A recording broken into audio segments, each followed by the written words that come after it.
How to use HQDFM to perform PCB DFA analysis. Part 2. BOM quantity checking. 1. Prepare the Gerber and drill files, centroid files in BOM. Upload the Gerber files.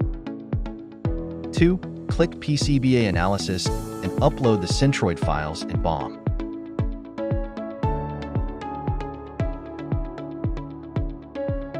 3. Click Analyze BOM and check the error log. HQDFM detects 12 component reference designators, but the BOM lists only 11.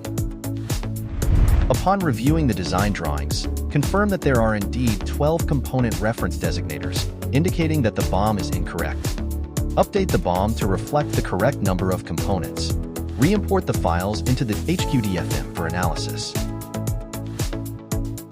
The error is resolved after the BOM correction. HQDFM can highlight hundreds of different DFM and DFA problems in seconds. Download HQDFM for free and take your circuit board designs to the next level.